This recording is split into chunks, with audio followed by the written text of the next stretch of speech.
Hello दोस्तों, एक बार फिर से आ गए हैं।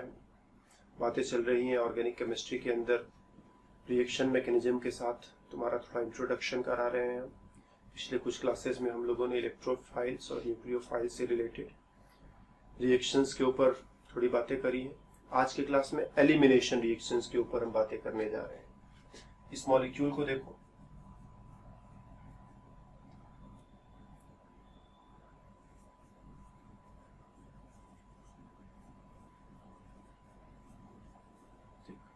इसमें एक हैलोजन लगा हुआ और ये एल्किल ग्रुप है। तुम कहना चाहो तो कह सकते हो ये एक एल्किल हैलाइड टाइप का सिचुएशन है। हम इसको स्ट्रॉन्ग बेस के साथ रिएक्शन कराएंगे, strong base and heat. Reaction में ये ब्रोमीन यहां से चला जाएगा और साथ ही साथ इसके बगल वाले कार्बन से, इस कार्बन को अल्फा कार्बन कह दो जहां ब्रोमीन लगा है, इसके ठीक बगल में जो कार्बन है इसे बीटा कार्बन, और बीटा कार्बन उधर भी बीटा इधर भी बीटा। यहां से ब्रोमीन जाएगा और बगल में इधर से चाहे इधर से, हमने मॉलिक्यूल पहला मॉलिक्यूल है और हमने ऐसा मॉलिक्यूल चुना है कि चाहे तुम उधर जाओ चाहे इधर जाओ, बात एक ही है। तो चलो हम यहां से या यहां से, चलो यहां से ले लेते हैं। एक हाइड्रोजन ऐसे लिख दे, CH2 था तो एक हाइड्रोजन को ऐसे एक्सपोज करके लिख दिया। ये हाइड्रोजन गया, ये ब्रोमीन गया और यही बीच में डबल बॉन्ड बन जाएगा, CH3 CH double bond CH CH2 and CH3। Strong base की जगह पर हम क्या लेते हैं? मोस्ट ऑफ द टाइम हम लोग सोडियम एल्कोक्साइड, RONA। R की जगह मिथाइल रहेगा, सोडियम मिथॉक्साइड। R की जगह इथाइल रहेगा, सोडियम मिथॉक्साइड। R की जगह प्रोपाइल रहेगा, सोडियम प्रोपॉक्साइड। तो इस तरह से most of the time sodium alkoxide और साथ ही साथ सॉल्वेंट ROH। जैसे यहाँ सोडियम इथॉक्साइड लिया तो यहाँ पर इथाइल अल्कोहल ले लेंगे। ठीक, यहाँ पर R की जगह मान लो तुमने इथाइल ले लिया, C2H5ONA। तो ये बेस का काम करेगा और C2H5OH ये सॉल्वेंट का काम करेगा। अगर तुमने मिथाइल ले लिया CH3ONA, ये बेस का काम कर रहा है, तो CH3OH इसको हम सॉल्वेंट की तरह से लेंगे। तो बेस और सॉल्वेंट को एक साथ ध्यान से थोड़ा लेते हैं कि दोनों में एल्किल ग्रुप एक ही जैसा रहे, नहीं तो फिर रिएक्शन में कुछ इधर उधर के दूसरे कॉम्प्लिकेशंस भी आ सकते हैं। उन चीजों को अवॉइड कर रहे हैं। तो हमने कोई हेलो एल्केन या एल्किल हैलाइड लिया, स्ट्रॉन्ग बेस के साथ हीट किया, इधर से ब्रोमीन निकला, इधर से हाइड्रोजन निकला, इधर बीच में डबल बॉन्ड बन गया। ठीक, HBr goes out, HBr out, बाहर निकल गया। इस रिएक्शन का मैकेनिज्म देखा जाए, मैकेनिज्म कैसे कैसे काम करता है। तो CH3CH, यहाँ पर हाइड्रोजन, यहाँ पर ब्रोमीन, CH2 एंड CH3। ये जो हम लोगों ने बेस लिया है RONA, Na पर प्लस और O पर माइनस, हमको इस Na प्लस से कोई मतलब नहीं है, हमें इससे मतलब है ना। यही बेस है, इसके पास इलेक्ट्रॉन है, इसको हटाओ। ये इतना इलेक्ट्रॉन डोनेट करके हाइड्रोजन के साथ बॉन्ड बनाएगा। इन दोनों इलेक्ट्रॉनों को यहां शिफ्ट करके डबल बॉन्ड बनाएंगे और ब्रोमीन निकल करके चला जाएगा। As a result CH3CH double bond CH, फिर CH2, फिर CH3, और ये RO और उसके साथ H जोड़ दोगे तो ROH हो जाएगा, प्लस ये ब्रोमीन यहां से निकला तो Br-। इस तरह से रिएक्शन का मैकेनिज्म लिख सकते हैं। ये है एल्किल हैलाइड, या कह सकते हो सबस्ट्रेट, एल्किल हैलाइड, ठीक, या फिर सबस्ट्रेट भी कह सकते हो। ये है बेस। दोनों एक साथ मिलकर के एक ही स्टेप में सब कुछ कर रहे हैं, तो single step process, single step process, एक ही स्टेप में सारी चीजें हो रही हैं। और रिएक्शन का rate of reaction, it is proportional to concentration of substrate, मतलब एल्किल हैलाइड के कंसंट्रेशन पर डिपेंड करेगा, और साथ ही साथ बेस के कंसंट्रेशन पर भी डिपेंड करेगा। तुमने कह दो इसका कंसंट्रेशन 4 गुना कर दिया, रिएक्शन का रेट भी 4 गुना हो जाएगा। इसका कंसंट्रेशन 5 गुना कर दिया, रिएक्शन का रेट 5 गुना हो जाएगा। इसको 4 गुना कर दिया, इसको 5 गुना कर दिया, तो 4 गुणे 5 20, रिएक्शन का रेट 20 गुना हो जाएगा। मतलब रिएक्शन का रेट दोनों पर डिपेंड करेगा। क्योंकि दोनों साथ में मिलकर के काम कर रहे हैं, सबस्ट्रेट और बेस दोनों साथ में मिलकर के काम कर रहे हैं। तो इस चीज को लिखना सीखो कि एलिमिनेशन को कैसे लिखेंगे। एलिमिनेशन होने के लिए क्या चाहिए, तो एक लिविंग ग्रुप चाहिए। ब्रोमीन जो है लिविंग ग्रुप है। न्यूक्लियोफिलिक सब्स्टिट्यूशन में हम लोगों ने ये सारी चीजें देखी है। तो ब्रोमीन निकल करके जा रहा है, लिविंग ग्रुप है। लिविंग ग्रुप चाहिए और यहाँ से हाइड्रोजन निकलेगा और इधर डबल बॉन्ड निकले बन जाएगा। हाइड्रोजन को ले जाने के लिए हम लोग स्ट्रॉन्ग बेस का इस्तेमाल कर रहे हैं। ठीक, और तो कुछ इसमें ऐसा बहुत है नहीं जो बहुत हम लोगों को बात करनी, आगे बढ़ते रहे। अब सपोज अपने पास एक एल्किल हैलाइड है जो कि ऐसा है। देखिए यहाँ पर ब्रोमीन, क्लोरीन, आयोडीन कुछ भी लगा दो और इसका रिएक्शन फिर से किसी स्ट्रॉन्ग बेस के साथ कह दो। हमने इस बार C2H5ONA और सॉल्वेंट में C2H5OH लिया और हीट कर रहे हैं। ब्रोमीन जाएगा, हाइड्रोजन इधर से भी जा सकता है, हाइड्रोजन इधर से भी जा सकता है। दो पॉसिबिलिटीज, एक पॉसिबिलिटी डबल बॉन्ड इधर बन जाए, हाइड्रोजन यहां से ले गए हम, और दूसरी पॉसिबिलिटी हाइड्रोजन यहां से ले गए तो डबल बॉन्ड इधर की तरफ बन जाए। ये बहुत ही कॉमन सिचुएशन है, इधर से और इधर से दोनों तरफ से हाइड्रोजन हाइड्रोजन लेकर के चले गए तो डबल बॉन्ड इधर बन जाए, डबल बॉन्ड इधर बन जाए। ठीक, ये सब एलिमिनेशन रिएक्शन। एलिमिनेशन मतलब क्या, ग्रुप को निकाल दिया।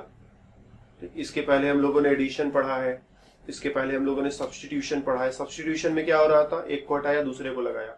एडिशन में क्या हो रहा था, जोड़ दिया। और एलिमिनेशन में ठीक उल्टा, निकाल दिया। तो यहां से ब्रोमीन को निकाल दिया, यहां से हाइड्रोजन को निकाल दिया, डबल बॉन्ड बना लिया, ये बन गया। यहां से ब्रोमीन को निकाला, यहां से हाइड्रोजन निकाला, डबल बॉन्ड यहां बना दिया, ये बन गया। तो इस तरह से ये दो एल्कीन्स यहां पर पॉसिबल है। ठीक, इसको देखोगे तो ये डबल बॉन्ड वाला पोर्शन हो गया, एक एल्किल ग्रुप इधर, एक एल्किल ग्रुप इधर, इसको बोलते हैं डाई सब्स्टिट्यूटेड एल्कीन।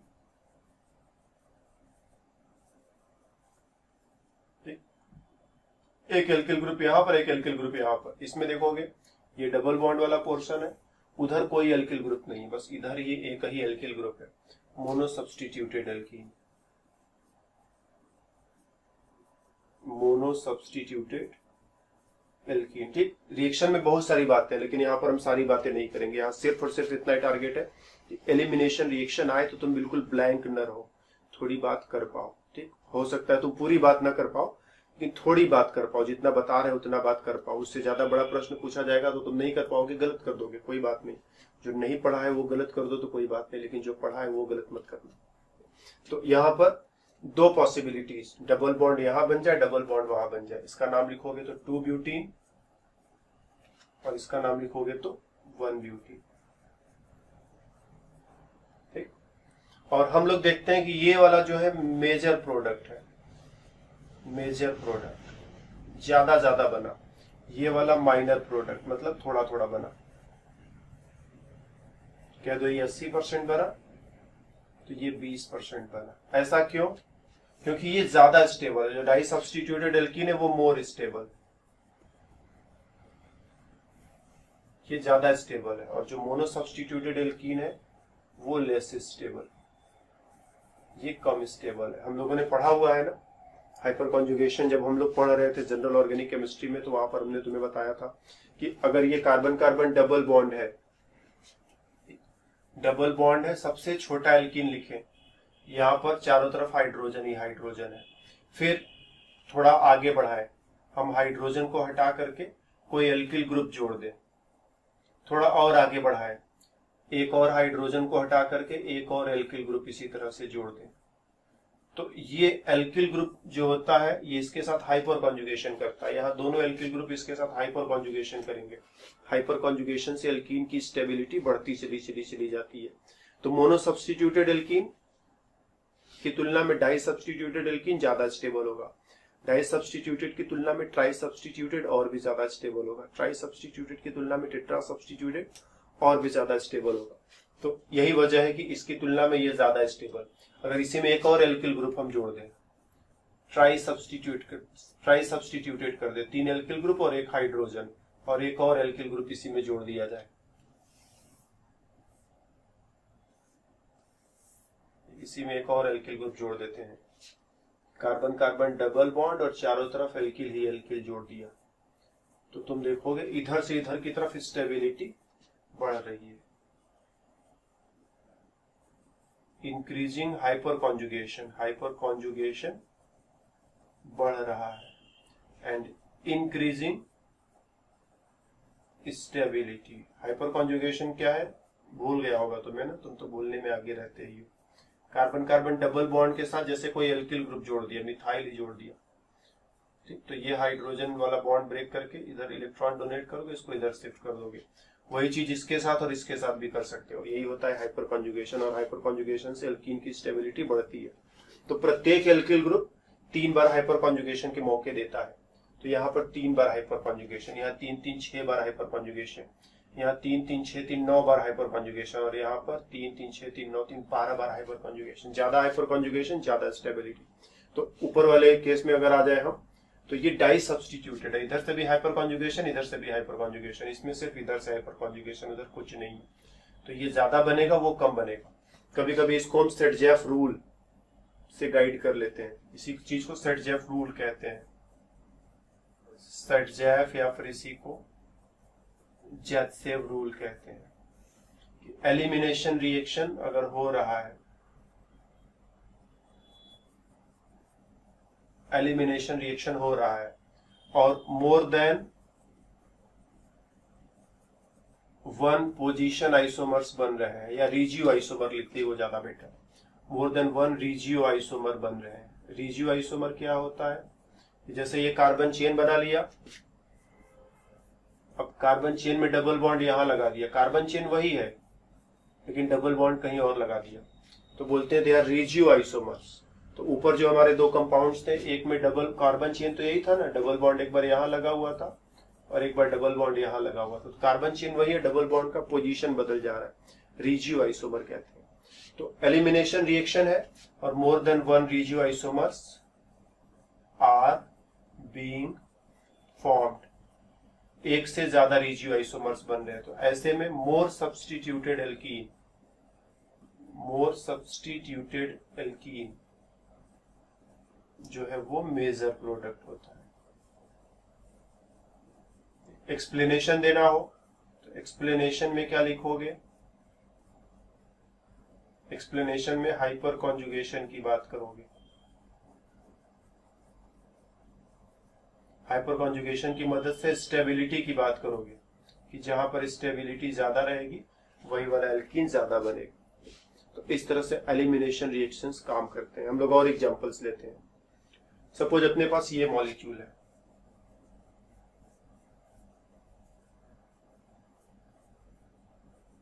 यहां पर ब्रोमीन, यहां पर CH2CH3, और फिर से कोई स्ट्रॉन्ग बेस ले लिया।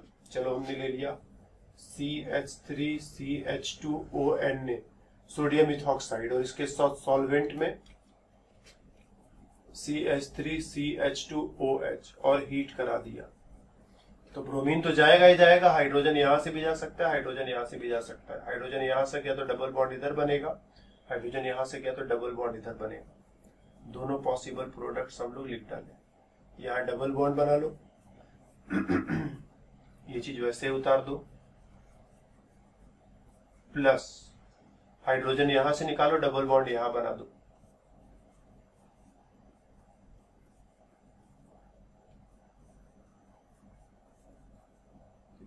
यहां पर डबल बॉन्ड बना दिया, हाइड्रोजन कम कर दिया, और ये CH3 वैसे लिख दो। तो ये 2 पॉसिबल प्रोडक्ट्स। इस डबल बॉन्ड वाले रीजन को कवर अप करो। तो देखो 1 alkyl, 2 alkyl, 3 alkyl, try substituted.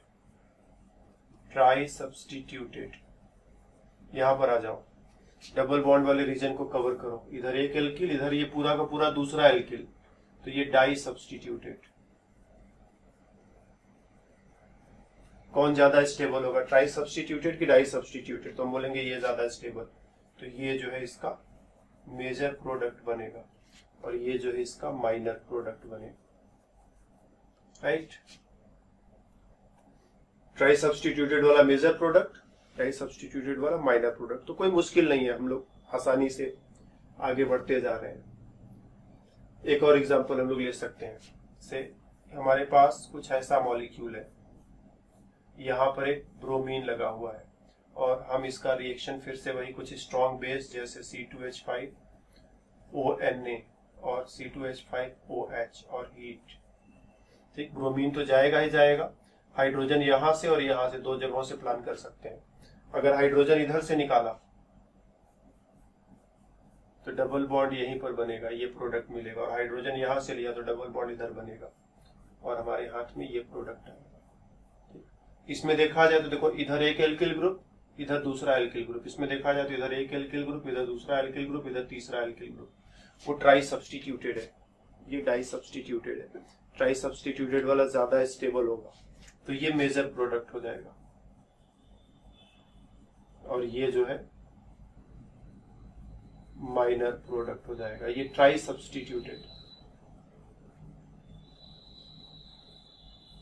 और ध्यान रखना, सारी बारीकियां यहीं पर हम नहीं बता रहे, कुछ चीजें हैं जो भी नहीं बता रहे, सिर्फ टोटल कॉन्सेप्ट ये भी का है, टोटल प्लान ये है कि तुम्हें एलिमिनेशन रिएक्शन जब आए तुम कुछ सोच पाओ। ठीक, तो अगर कुछ चीजें इसके बियॉन्ड आए तो परेशान नहीं होना है। अभी major product tri substituted, minor product जो है वो डाई सब्स्टिट्यूटेड वाला माइनर प्रोडक्ट हो गया। तो इस तरह से एलिमिनेशन रिएक्शन जो है वो काम करता है ना। एलिमिनेशन रिएक्शन ऐसे काम करता है। और इसमें क्या बता दे तुम्हें, तो ये जो रिएक्शन मैकेनिज्म था इसको E2 मैकेनिज्म कहते हैं। E2 मैकेनिज्म, ऊपर जो मैकेनिज्म हम लोगों ने देखा, क्या मैकेनिज्म देखा, एक बार फिर से देख सकते हैं। ठीक है, इस बार थोड़ा प्रोफेशनल वे में बना लिया। यहाँ से ब्रोमीन जाएगा, यहाँ से हाइड्रोजन जाएगा, बेस में RO माइनस है, R की जगह कोई भी एल्किल ग्रुप हो सकता है। इसने हाइड्रोजन के साथ बॉन्ड बनाया, इलेक्ट्रॉन इधर, ब्रोमीन इधर, और एज ए रिजल्ट यहाँ बीच में डबल बॉन्ड बना, ROH हो जाएगा। ब्रोमीन ने इलेक्ट्रॉन खाया तो ब्रोमीन पर जो है नेगेटिव चार्ज, तो ये एल्कीन बन गया। दोनों एक साथ काम कर रहे हैं, रिएक्शन का रेट इस पर भी डिपेंड कर रहा है, इस पर भी डिपेंड कर रहा है, इसीलिए E2, E मतलब एलिमिनेशन, और 2 मतलब by molecular. Elimination by molecular mechanism इसको हम लोग कहते हैं। एक और भी मैकेनिज्म होता है एलिमिनेशन यूनिमॉलिक्यूलर मैकेनिज्म, उसकी भी बात हम थोड़ी सी करेंगे। E1 मैकेनिज्म भी एक होता है,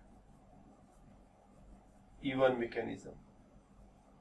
इसमें हम क्या करेंगे, जैसे मान लो ऊपर वाला ही मॉलिक्यूल है, इसको हम लोग इसमें कोई बेस नहीं मिलाएंगे, C2H5OH ओनली सॉल्वेंट, केवल सॉल्वेंट लिया है, कोई बेस अलग से नहीं मिलाया। लेकिन ये भी बेस का काम कर सकता है, इसके पास भी देखो लोन पेयर है। ठीक, जो भी लोन पेयर डोनेट कर सकता है वो बेस का काम करेगा। यहां पर थोड़ा सा एक्स्ट्रा प्रवचन की जरूरत पड़ेगी तुम्हें।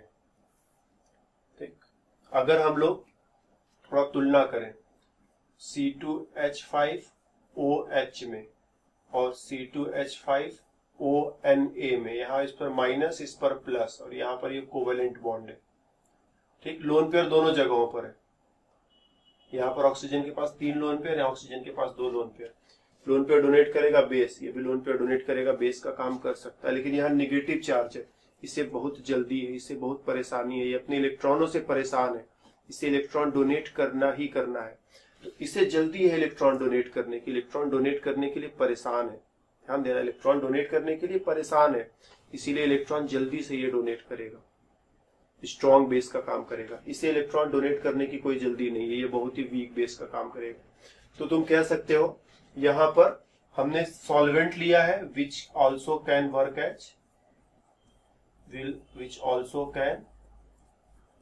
एज वीक बेस, जो कि वीक बेस की तरह से भी काम कर सकता है। तो ये ब्रोमीन यहां से निकलेगा, ये हाइड्रोजन यहां से निकलेगा, दोनों तरफ एक ही जैसा एटमॉस्फेयर है, तो हाइड्रोजन उधर से पकड़ो या इधर से पकड़ो फर्क नहीं पड़ता, और इधर double bond plus HBr out. इस रिएक्शन का मैकेनिज्म अगर हम लिखें, मैकेनिज्म में देखें कैसे कैसे हुआ, तो इस बार जो ये ब्रोमीन है ये अपने से निकल जाएगा, ब्रोमीन निकलेगा तो यहां पर पॉजिटिव चार्ज, कार्बोकटायन, और फिर अगले स्टेप में इस कार्बोकैटायन में से यहां से हाइड्रोजन निकलना, हाइड्रोजन भी अपने आप ही निकल जाएगा, कुछ करना नहीं है, लेकिन बगल में जो है C2H5OH पड़ा हुआ है। जब हाइड्रोजन निकल रहा होगा, जैसे ऊपर पेड़ के नीचे तुम खड़े हो और ऊपर से आम गिर रहा है, तुमने कैच कर लिया, तुमने कोई मेहनत नहीं की, आम अपने से गिरा है, बस तुम नीचे खड़े थे और कैच कर लिया। तो वैसे यहाँ पर ये बेस बगल में ही पड़ा हुआ था, जब हाइड्रोजन इधर से मिल रहा है तो उसने ले लिया, अपनी तरफ से मेहनत नहीं किया, इसका कोई मेहनत नहीं है। कार्बोकैटायन की टेंडेंसी होती है, कार्बोकैटायन की टेंडेंसी होती है कि वो हाइड्रोजन को छोड़ करके डबल बॉन्ड बना ले, तो डबल बॉन्ड बना, इसमें इसका कोई लेना देना नहीं है, बस कार्बोकैटायन की अपनी टेंडेंसी होती ही है कि वो इस प्लस के चार्ज से परेशान है, हाइड्रोजन को निकालेगा और डबल बॉन्ड बना लेगा, प्लस का चार्ज खत्म, और H प्लस कहाँ गया, इसके पास चला गया, तो ऐसे लिख दो C2H5OH2 प्लस, पहले OH था, उसी में एक और हाइड्रोजन ऐड कर दिया OH2 प्लस। तो ये रिएक्शन का मैकेनिज्म है। पहला स्टेप स्लो, दूसरा स्टेप फास्ट। इसमें बेस का कोई काम है नहीं, ठीक, बेस ने कुछ नहीं किया, अकेले यही काम कर रहा है। बेस वीक था जो दूसरे स्टेप में आया, स्ट्रॉन्ग बेस था नहीं। अगर स्ट्रॉन्ग बेस होता तो फिर वो शुरू से ही काम करता, फिर हमेशा E2 मैकेनिज्म होएगा, ठीक। यहाँ पर क्या है, बेस अभी नहीं आएगा, बेस बाद में आएगा, कार्बोकैटायन बनने के बाद। कार्बोकैटायन बन गया, अब बेस जो है अब आया, आम गिर रहा था बस पकड़ने के लिए आया है। और यहाँ पर पिछले मैकेनिज्म में क्या है, बेस जो है खुद आम के पेड़ पर चढ़ जाएगा और आम तोड़ करके लाएगा, मेहनत से आम तोड़ करके लाएगा, स्ट्रॉन्ग बेस है, इसको पेड़ पर चढ़ना आता है। और यहाँ पर क्या है, वीक बेस है, कुछ करेगा नहीं। जब कार्बोकैटायन बन जाएगा, हाइड्रोजन अपने आप निकल रहा है, तब ये केवल आकर हाइड्रोजन को कैच करेगा। रिएक्शन का रेट इस पर डिपेंड करेगा, इस पर डिपेंड नहीं करेगा। तो हम लोग लिखते हैं कि rate of reaction proportional to concentration of substrate only, base पर डिपेंड नहीं करेगा, और इसको बोलते हैं E1 मैकेनिज्म। E मतलब एलिमिनेशन,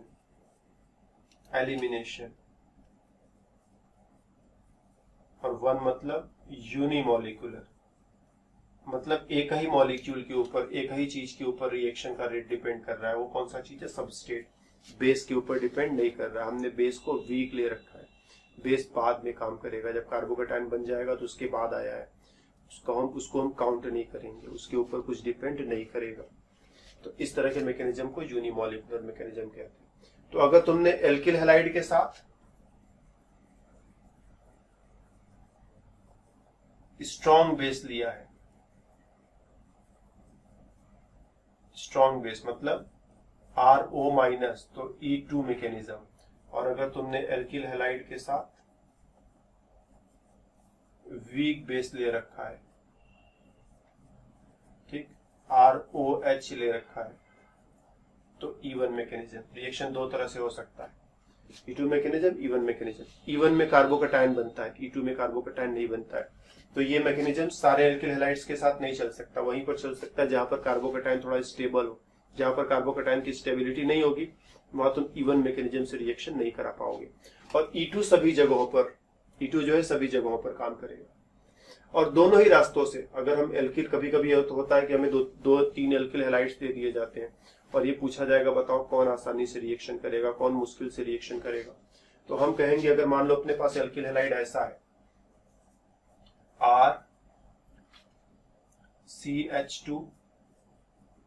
RCH2 ब्रोमीन, एक एल्किल हैलाइड ऐसा, यहां से ब्रोमीन निकला, यहां से हाइड्रोजन निकला, यही डबल बॉन्ड बनेगा, RCH डबल बॉन्ड CH2, यहां से हाइड्रोजन निकाला, यहां से ब्रोमीन निकाला, इधर डबल बॉन्ड बना लिया। फिर दूसरा एल्किल हैलाइड ऐसा है, RCH2CH ब्रोमीन, यहां पर एक और एल्किल ग्रुप लगा है। देखो ये प्राइमरी है, ये सेकेंडरी हो जाएगा। यहां से ब्रोमीन निकालोगे, यहां से हाइड्रोजन निकालोगे, और अब जो तुम्हें एल्कीन मिलेगा वो ये एल्कीन मिलेगा। और एक तीसरा सिचुएशन, RCH2, यहाँ कार्बन है, ब्रोमीन है, इधर कुछ एल्किल ग्रुप, इधर कुछ एल्किल ग्रुप लगा दिया, तो यहां से ब्रोमीन, यहां से हाइड्रोजन, और अब जो एल्कीन हमारे हाथ में आएगा वो ये एल्कीन। तो primary alkyl halide, primary carbon पर ब्रोमीन है, primary alkyl halide. Secondary carbon पर ब्रोमीन है, secondary alkyl halide. Tertiary carbon पर ब्रोमीन है, टर्शियरी एल्किल हैलाइड। ठीक, तो प्राइमरी एल्किल हैलाइड से एल्कीन बना, सेकेंडरी एल्किल हैलाइड से भी एल्कीन बना, टर्शियरी एल्किल हैलाइड से एल्कीन बना। ये मोनो सब्स्टिट्यूटेड एल्कीन है, मोनो सब्स्टिट्यूटेड एल्कीन है। ये डाई सब्स्टिट्यूटेड एल्कीन है।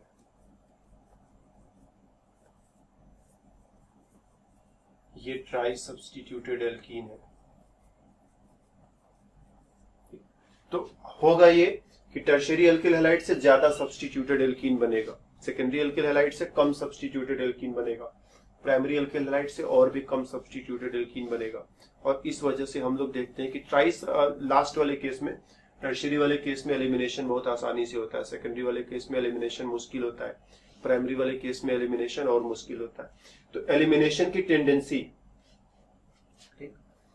टेंडेंसी ऑफ एलिमिनेशन,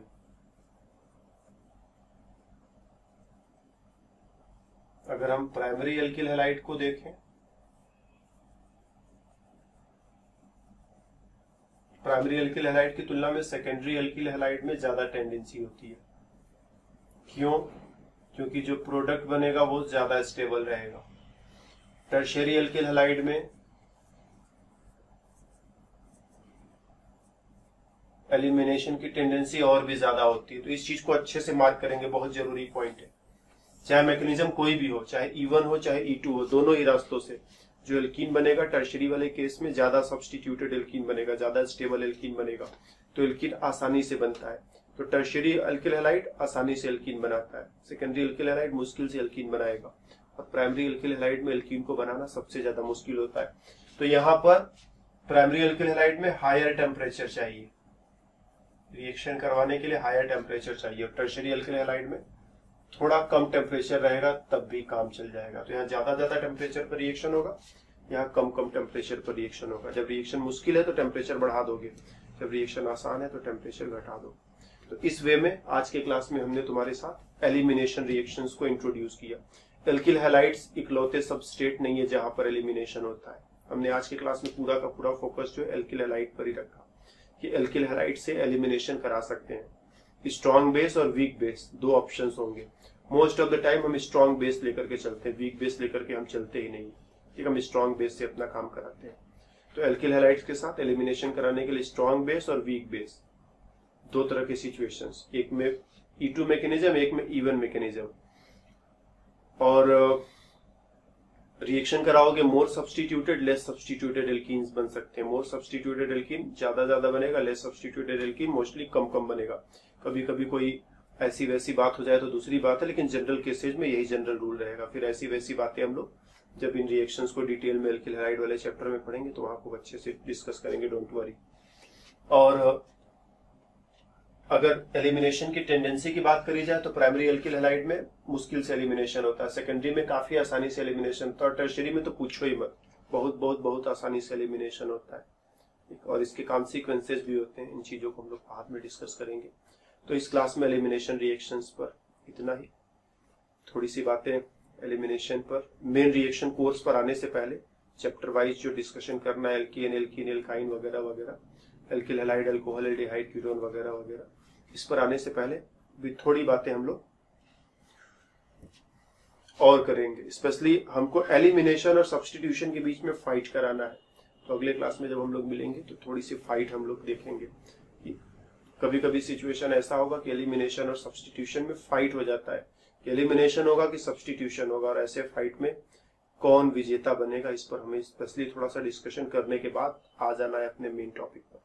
तो इस क्लास में हमारी तरफ से इतना ही, फिर मिलेंगे अगले क्लास में। तब तक के लिए बाय बाय।